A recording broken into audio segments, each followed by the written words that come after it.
तो बेटा आज हम एक इंपॉर्टेंट टॉपिक पढ़ने वाले हैं जिसका नाम क्या है, फैक्टर अफेक्टिंग हार्डी-वीनबर्ग प्रिंसिपल। इससे पहले वाले वीडियो में मैंने हार्डी-वीनबर्ग के बारे में बताया और हार्डी-वीनबर्ग इक्विलिब्रियम क्या होता है, कैसे होता है, और इसके कुछ क्वेश्चंस भी करे हुए हैं। आज हम एक इंपॉर्टेंट टॉपिक पढ़ रहे हैं, बहुत इंपॉर्टेंट है, factor affecting Hardy-Weinberg equilibrium.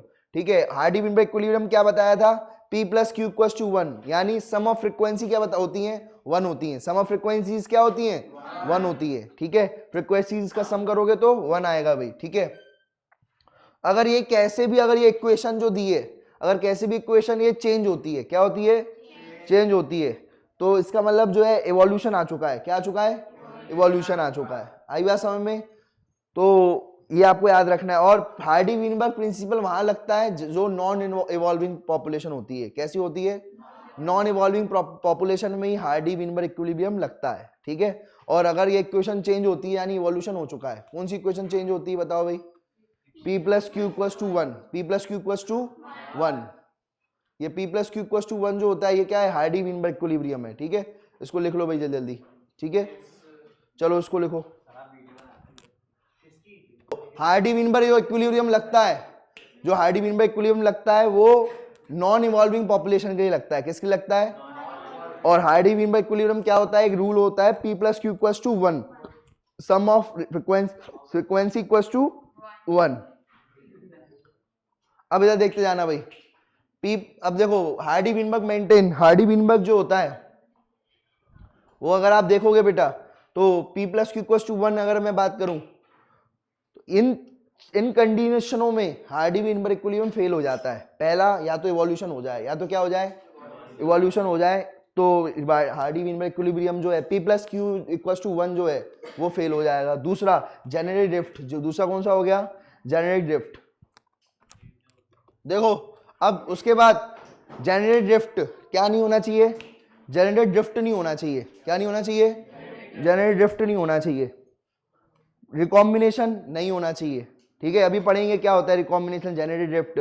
Gene flow नहीं होना चाहिए, म्यूटेशन नहीं होना चाहिए, नेचुरल सिलेक्शन नहीं होना चाहिए। तो आपसे पूछा जाएगा कौन सी ऐसी कंडीशन है जो नहीं होनी चाहिए, तब जाकर के हार्डी-वीनबर्ग इक्विलिब्रियम लगेगा।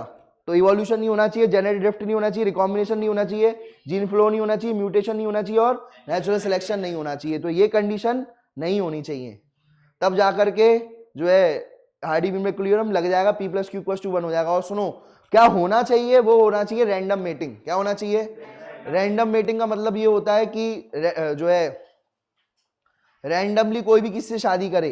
क्या करे, कोई भी किसी भी प्रकार से किसी से, कोई हिंदू मुस्लिम क्रिश्चियन कुछ नहीं होता। ठीक है, सब एक दूसरे से शादी करे तब ये लग पाएगी।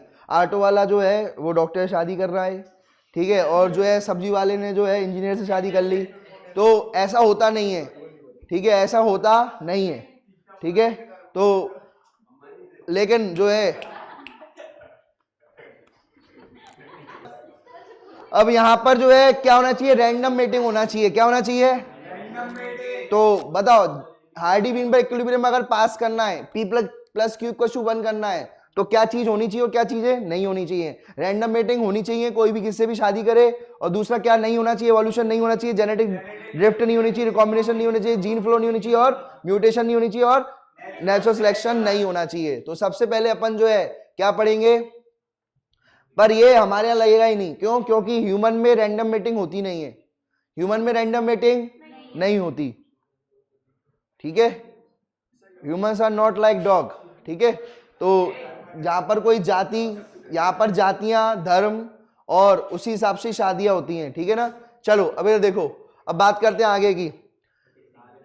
अब सबसे पहला क्या है, जीन माइग्रेशन। सबसे पहला क्या पढ़ेंगे, जीन माइग्रेशन या जीन फ्लो। जीन माइग्रेशन और जीन फ्लो क्या होता है जरा समझना। अगर कोई इंडिया में, सुनो,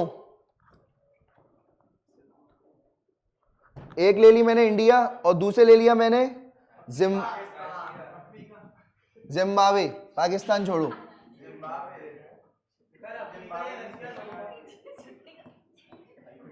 ठीक है, जिम्बाब्वे ले लो या फिर अफ्रीका ले लो।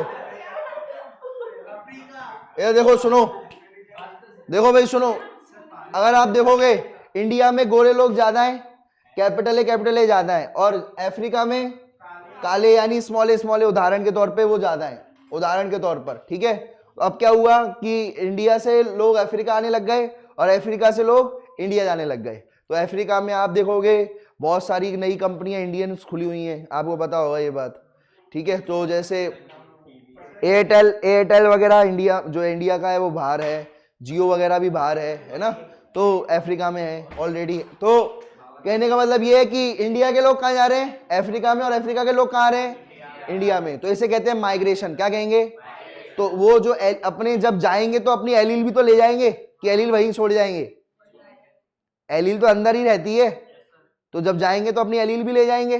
तो अब इसे कहते हैं अपन माइग्रेशन। तो स्मॉल ए वाली जो एलील है, अब एक इंसान के पास कितनी एलील होती हैं, 2 स्मॉल ए, तो वो जाएगा जब तो एलील भी लेकर के जाएगा, तो यहाँ की फ्रीक्वेंसी चेंज हो जाएगी। यहाँ की फ्रीक्वेंसी क्या हो जाएंगी, समझ लो, यहाँ की फ्रीक्वेंसी क्या हो जाएंगी। पहले यहाँ पर स्मॉल ए कम थे, काले लोग कम थे, लेकिन यहाँ पर क्या हो गए, ज्यादा आ गए, क्योंकि बाहर से अफ्रीका से आ चुके हैं। कहाँ से आ चुके हैं, अफ्रीका से, ठीक है। तो ये बात ध्यान रखना, ठीक है। वहां पर गोरे लोग कम थे, अब यहाँ से इंडिया से लोग चले गए गोरे, ठीक है, वाइटिश लोग चले गए, है ना, ब्रिटिश लोग चले गए, यहाँ पर आ गए। आई बात समझ में। तो ये बहुत सारे इस तरीके से यहाँ की भी फ्रीक्वेंसी चेंज हो गई और यहाँ की भी फ्रीक्वेंसी क्या हो गई, चेंज हो गई। पहले यहाँ पर कैपिटल ए मान के चलो 26 थे, तो अब चेंज होकर के 28 हो गए, ठीक है, या 24 रह गए, समझ रहे हो। तो ऐसे यहाँ के नंबर भी चेंज हो गए, फ्रीक्वेंसी भी चेंज हो गई यहाँ की, और यहाँ की भी फ्रीक्वेंसी चेंज हो गई। और क्योंकि ये रुक नहीं रहा, चलता ही रह रहा है ये चीजें, यहाँ से लोग यहाँ आ रहे हैं, यहाँ से लोग यहाँ आ रहे हैं, ठीक है। तो इसलिए इसको कहते हैं जीन फ्लो। क्या कहते हैं, जीन माइग्रेशन। अगर एक बार हो रहा है तो माइग्रेशन, एक बार हो रहा है तो, और लगातार यहाँ से लोग यहाँ आ रहे हैं, यहाँ की एलील यहाँ आ रही है, यहाँ की एलील यहाँ आ रही है, तो उसको क्या कहेंगे अपन, जीन फ्लो। क्या कहेंगे भाई, gene flow. Clear. Multiple gene migration, multiple gene migration is gene flow, multiple gene migration is called gene flow. और माइग्रेशन क्या होता है, जब यहां से कोई वहां पहुंच जाए तो अपनी जीन भी लेकर के जाएगा, ठीक है। तो ये आपको याद रखना है भाई। ड्रिफ्ट क्या होती है जरा समझो, जेनेटिक ड्रिफ्ट। जेनेटिक ड्रिफ्ट का मतलब होता है sudden change in gene frequency. Genetic drift का क्या मतलब, जेनेटिक ड्रिफ्ट में 2 चीजें आएंगी, जेनेटिक ड्रिफ्ट में कितनी चीजें आएंगी, 2, sudden change in gene frequency and founder effect, sudden change gene frequency and founder effect, ठीक है। तो सडन चेंज इन फ्रीक्वेंसी को बोटल नेक इफेक्ट भी कहते हैं। क्या कहते हैं, बोटल नेक इफेक्ट, बोटल नेक इफेक्ट भी कहा जाता है इसे, ठीक है। तो sudden change in gene frequency, अचानक से चेंज हो गई जीन फ्रीक्वेंसी। और दूसरा क्या आएगा, फाउंडर इफेक्ट, ठीक है। तो ये 2 अपन पढ़ेंगे जेनेटिक ड्रिफ्ट में। किसमें पढ़ेंगे, ये जेनेटिक ड्रिफ्ट में, ठीक है। अब जरा समझना, सुनो, यहां पर 2 पढ़ेंगे चीजें। कितनी पढ़ेंगे, 2। सबसे पहला पढ़ रहे हैं सडन चेंज इन फ्रीक्वेंसी, कि कैसे अचानक से फ्रीक्वेंसी चेंज हो जाती है, अचानक से फ्रीक्वेंसी कैसे चेंज हो जाती है, ऐसे अपन पढ़ेंगे सडन चेंज इन फ्रीक्वेंसी, कैसे अचानक से फ्रीक्वेंसी चेंज होती है। तो जरा समझना भाई, इधर देखो, यहां पर अगर देखोगे आप,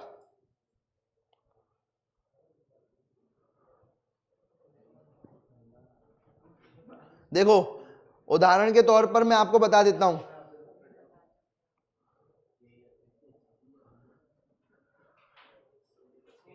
देखो तो यहां पर क्या हुआ कि यहां पर झाड़ियां हैं, ग्रास लगी हुई है। क्या लगी हुई है, हरे कलर की ग्रास दिख रही होगी। यहां पर 2 बीटल है, 2 कलर के बीटल है, एक लाल कलर का और एक हरे कलर का। क्या है, हरे कलर का बीटल है, एक लाल कलर का बीटल और एक हरे कलर का बीटल है। तो हरे कलर जो है, हरे कलर की घास में दिखा नहीं, और एलिफेंट ने अपना पैर रख दिया। क्या रख दिया, पैर रख दिया। अचानक से उसने क्या रख दिया, पैर रख दिए, सारे हरे कलर के बीटल चले गए, सारे हरे कलर के बीटल। जब हरे कलर के, इसकी फ्रीक्वेंसी क्या लिखते हैं अपन, इसकी क्या लिखते हैं, लाल वाले की P, और इसकी क्या लिखते हैं, Q। अब तो Q रहा ही नहीं, अब तो Q रहा ही नहीं, समझो बात को। तो अब काय का वो लोगे आप, काय की फ्रीक्वेंसी देखोगे तो फ्रीक्वेंसी अचानक से चेंज हो जाएगी। अब फ्रीक्वेंसी क्या हो जाएगी, अचानक से चेंज, है ना। पहले जो है ग्रीन 14 थे, अब ग्रीन कितने हो गए, 0 हो गए। तो फ्रीक्वेंसी चेंज हुई कि नहीं हुई, पहले 26 रेड थे, 14 ग्रीन थे, अब रेड 26 हो गए, ग्रीन कितने हो गए, 0। तो अब फ्रीक्वेंसी चेंज हो गई। तो ये ऐसे कहते हैं सडन चेंज इन फ्रीक्वेंसी, और ये कभी भी हो सकता है, कभी भी हो सकता है। अब इसको बोटल नेक इफेक्ट क्यों कहा जाता है, जरा समझना। आप एक बोतल की, अगर आप देखोगे कि ये बोतल रखी हुई है इधर, ठीक है, ये बोतल रखी हुई है, और ठीक है, ये देखो ये दो बोतल है मिला दिए जो मैंने, इधर देखो सुनो। तो अब यहाँ पर जो आप देखोगे इस जगह पर क्या है, इस जगह पर जो है इधर देखो, यहाँ पर बड़े बड़े, यहाँ पर बड़ी बड़ी बॉल्स हैं। क्या है यहाँ पर, बड़ी बड़ी बॉल्स भी हैं और छोटी छोटी बॉल्स भी हैं। ठीक है, इधर देखो ये छोटी छोटी बॉल्स हो गई। ठीक है, तो यहाँ पर देखो इनकी फ्रीक्वेंसी अलग है, लेकिन जब मैंने इसमें डाला तो ये वाली जगह जो है, इस जगह से बड़ी बड़ी बॉल तो निकल नहीं पाई। कौन सी जा पाई, सिर्फ छोटी छोटी बॉल्स ही जा पाई।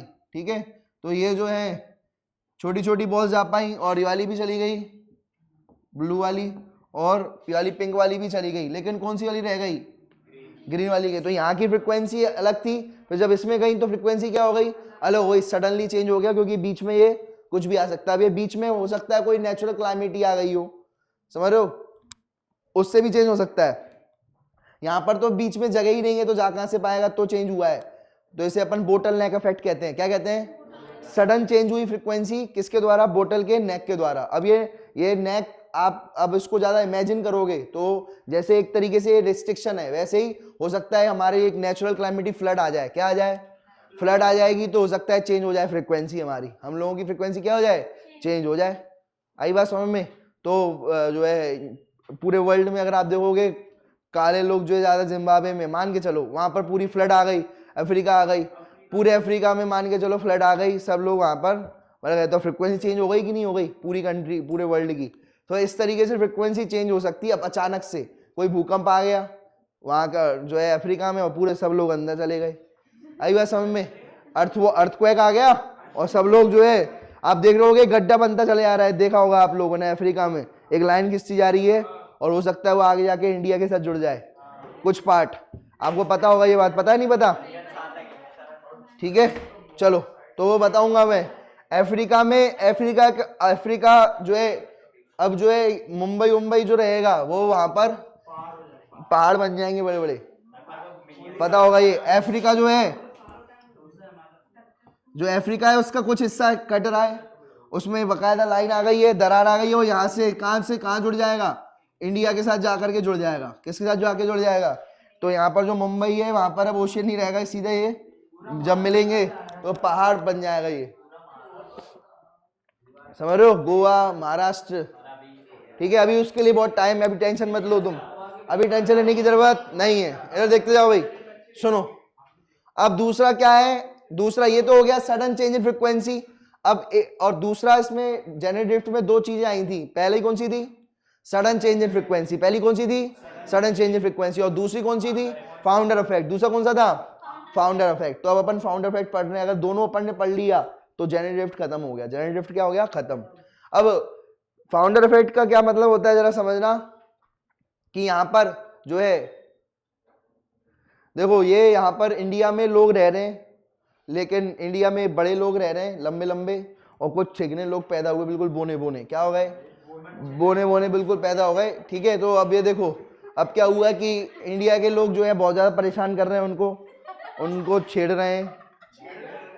ठीक है, तो अब उसके बाद क्या हुआ कि अब ये जो दो लोग थे, अब क्या हुआ कि ये जो दो बोने लोग थे, एक लड़का और एक लड़की, ये दोनों जो है कहाँ चले गए, जो बोले चलो ले चले तुम्हें तारों के शहर पे, ये दुनिया जीने नहीं देगी। तो ये जो है, ये दोनों जो है आइलैंड पर चले गए। कहाँ चले गए, ये आइलैंड पर चले गए, एक नए आइलैंड पे, बोले ये जहां पर कोई भी नहीं रहता था, जहां पर कोई भी रहता नहीं था। तो अब उन्होंने यहाँ पर जो है, वहां पर जो है ये दो लोग गए हैं, एक लड़का एक लड़की, दोनों बोने बिल्कुल छोटे छोटे। इधर देखो, जब ये चले गए वहां पर, अब उन्होंने एक नई दुनिया बसाई वहां पर, और सारे लोग बोने पैदा हुए वहां पर। सारे लोग क्या पैदा हुए हैं, तो जब देखो ये भी स्मॉल था, ये भी क्या थी, स्मॉल ए, बिल्कुल दोनों में कोई कैपिटल ए आया क्या, जरा भी नहीं। तो यहाँ के सारे बच्चे कैसा पैदा हुए, स्मॉल ए, सारे बच्चे बोने पैदा हुए, तो बोना आइलैंड बन गया। ये कौन सा आइलैंड बन गया, बोना आइलैंड। ठीक है, तो और इसके फाउंडर कौन है, बोने आइलैंड के फाउंडर कौन है, ये दोनों फाउंडर हैं। तो ये जो इफेक्ट कहलाया जाएगा, इसे कहेंगे फाउंडर इफेक्ट। क्या कहेंगे, ये जो इफेक्ट है इसे क्या कहेंगे, फाउंडर। और ये फाउंडर्स हैं, क्या है ये दोनों फाउंडर्स हैं और ये जो इफेक्ट कहलाया जाएगा क्या कहलाया जाएगा, फाउंडर इफेक्ट। क्योंकि देखो यहाँ पर जो एलिलिक फ्रीक्वेंसी थी, अब देखो यहाँ के अब क्या हुआ, और भी जो लोग बोने थे उनको ये लोग फ्री में यहाँ पर आने दे रहे थे, सारी व्यवस्था फ्री, सेटलमेंट फ्री। तो यहाँ के लोग भी और भी बोने लोग कहाँ पहुंच गए, इधर पहुंच गए। यहाँ के और भी बोने लोग कहाँ पहुंच गए, सारे के सारे अलग से एक आइलैंड में आ गए। उनके लिए सारी व्यवस्था जो है, वीजा पासवर्ड वगैरह सब फ्री करवा दी उन्होंने। समझ रहे बात को। तो अब यहाँ के जो बोने लोग तो कम हो गए, इंडिया के जितने भी बोने लोग थे कहाँ पहुंच गए, आइलैंड में। तो इनका तो यहाँ पर एक नई इन्होंने नई पॉपुलेशन बसाई है और यहाँ की फ्रीक्वेंसी बिल्कुल अलग है। यहाँ पर पी तो है ही नहीं है, यहाँ पर पी तो है ही नहीं है, सिर्फ क्यू ही क्यू है। और यहाँ पर पहले यहाँ पर पी और क्यू दोनों हुआ करता था, अब केवल मेनली पी है, और या क्यू है भी तो बहुत ही ज्यादा क्या है, कम है, अफेक्ट हो चुका है। क्या हो चुका है भाई, पूरी फ्रीक्वेंसी चेंज हो चुकी है। फ्रीक्वेंसी क्या हो गई दोनों की, पी की भी चेंज हो गई, क्यू की भी क्या हो गई, चेंज हो गई। क्यू की चेंज होगी तो पी की भी चेंज होगी, तो ये दोनों की फ्रीक्वेंसी क्या हो गई, चेंज हो गई है। तो ये इसे कहते हैं अपन जेनेटिक ड्रिफ्ट। क्या कहते हैं। तो कोई भी जाएगा तो अपनी जीन्स भी लेके जाएगा, एलील्स भी लेके जाएगा। जेनेटिक ड्रिफ्ट में दो चीजें पढ़ी अपन ने, कौन कौन सी, सडन चेंज इन फ्रीक्वेंसी और दूसरा कौन सा था, founder effect. Sudden change in frequency में क्या आ गया था, 10th क्लास में भी पढ़ी हुई है अपन ने ऑलरेडी, 10th क्लास में भी ये पढ़ा हुआ है टॉपिक। जेनेटिक ड्रिफ्ट क्या होता है कि अगर कोई क्या रख देता है, पैर, तो क्या हुआ, पहले लाल भी थे और हरे भी थे, लाल भी थे और क्या थे, अब क्या हुआ, हाथी ने पूरा पैर रख दिए, सारे हरे जो थे बीटल्स वो मर गए, क्या हो गए, मर गए। तो अब क्या हो गया, जेनेटिक ड्रिफ्ट हो गया, ये सडन चेंज हो गया फ्रीक्वेंसी में। क्या हो गया, पहले रेड और ग्रीन थे, पी था रेड, क्यू था क्या था, ग्रीन, लेकिन अब तो पी तो है लेकिन क्यू नहीं रहा, तो चेंज हो गया फ्रीक्वेंसी में। तो ये, और दूसरा क्या था, फाउंडर इफेक्ट। चलो ले चले तुम्हें शहर में, ठीक है, ये दुनिया जीने नहीं देगी, तो ठीक है, तो ये आपको याद रखना है भाई, ठीक है। बाकी जो है इसका नेक्स्ट पार्ट जो है वो अपन पढ़ेंगे अगले टर्न पर।